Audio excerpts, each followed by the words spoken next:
This is a review from the National Writing for Children Center of the Future Architect's Toolkit by Barbara Beck, who is an architect. Now, you'll notice that this kit, it's from Schiffer Publishing in Pennsylvania. Now, what I like about it first off is the little kit looks sort of like a briefcase. And I think kids will love that because they can carry it around like a briefcase. So it's made of sturdy cardboard, kind of has a little plastic finish on it a little bit so that you could probably wipe it off. And then it's got a Velcro thing that holds it together. And inside the toolkit you will find this book that says the Future Toolkit, the Future Architect's Toolkit. And then it also comes with this graph paper.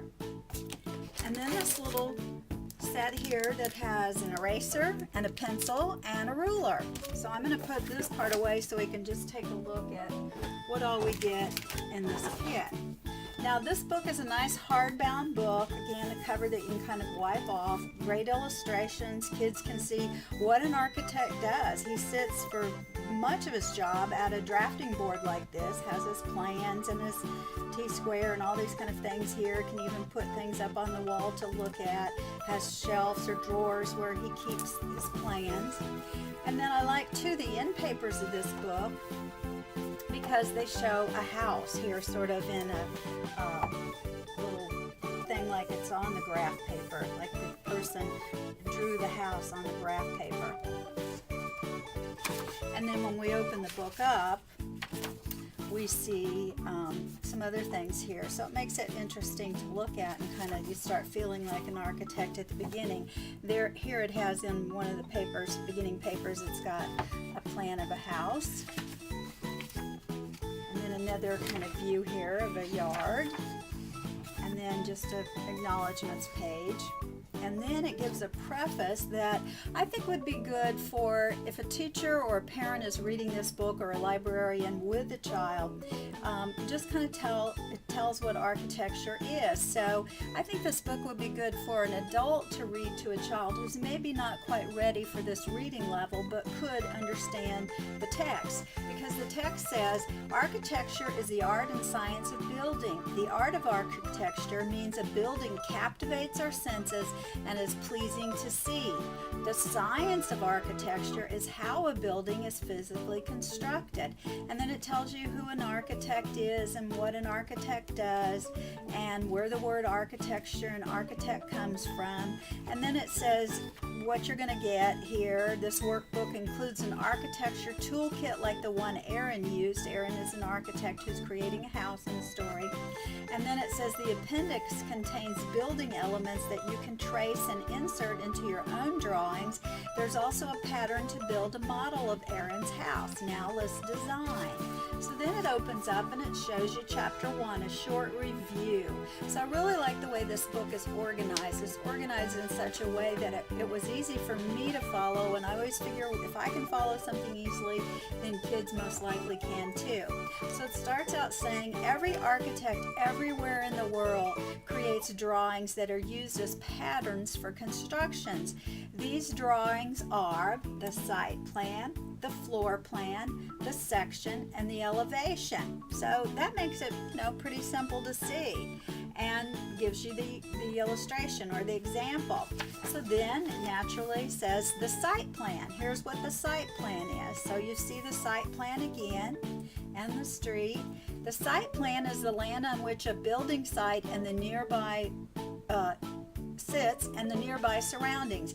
The site plan is what a bird sees from the air. So you can kind of show that to kids and say, see, pretend you're a bird coming down here and this is what you'd see.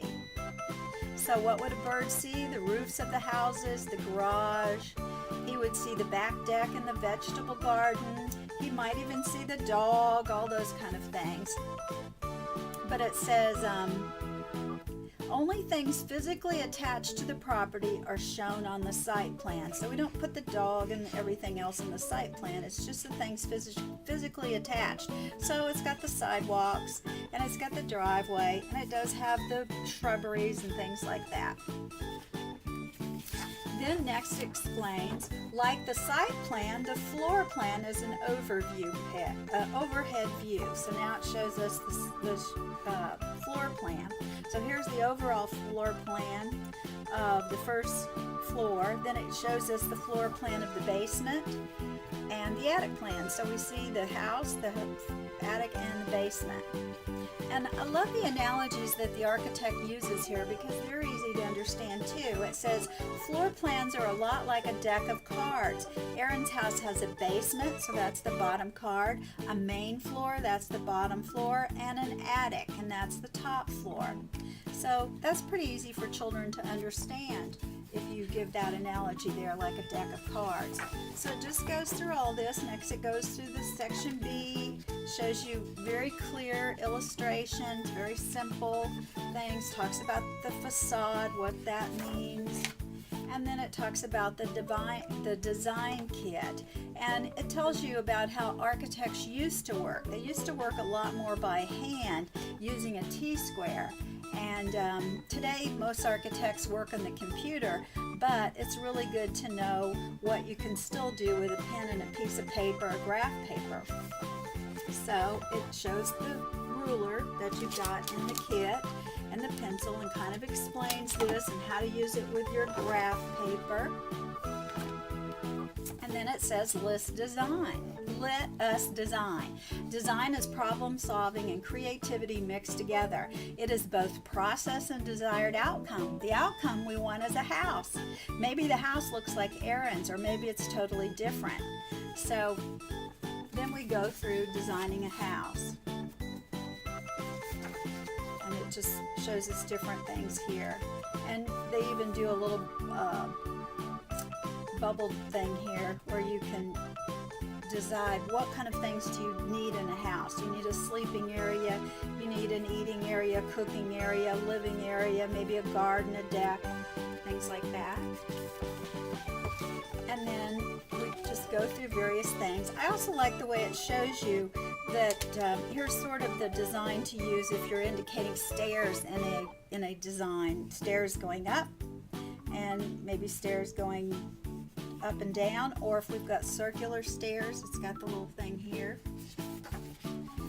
And then it talks about the floor plan next, and the section B plan, and then building a model. And this is something kids would really enjoy doing, I think. They can just use cardboard and scissors and things. They'd have to be supervised by an adult, of course, but this could be really fun. Could even be a classroom project. In fact, as I was reading this book, I thought, wow, this book could be used for an entire classroom. Either if, say, an architect were coming for career day, this would be a really great book to use to show kids in a class or a group of classes coming in together for career day to see what does an architect really do, because that's something that might be hard to explain if you are an architect. But if you've got this book, it'd just be real simple, and you could just show kids, you know, how to do this. You could take some other graph paper and have them graph something out just using a ruler that they probably have already in their desk. And then it talks about your clients finally. And then it has a fun activity here because you're going to design something. The child reading this is going to design something for a specific client. And these clients aren't just like people we meet on the street. Maybe you're designing a house for a dolphin who likes to watch TV. Well, if it's a dolphin, he's going to live in the water, right? So his TV is going to have to be an underwater TV or something where he can see it through the water. Maybe you're going to design a house for a sorcerer and his owl, or a T-Rex who loves to read. Just kind of some fun little things here that kids could design to, you know, sort of play on their creativity. And then lastly, here it's got this appendix, shows you how to create the symbols for walls, for doors, for windows, for a bathtub, a sink, a stove, refrigerator, even the toilet. And then fireplaces, stairs, chairs, beds. And then finally, it kind of gives you these little things back here where you can see how to make columns. Just a lot of fun things to do in here. So I think it would be fun for any child who's interested in architecture to start out, with this graph paper, designing things. It might even be more fun once they get some bigger graph paper. I think they'd use up this tablet pretty quickly, but they would love creating things on this. So then once they want to feel like a real architect, they just put their stuff in. Maybe they're going to work on some things with some friends. Put all their stuff back in their little toolbox here, as if it were their briefcase, and go to work.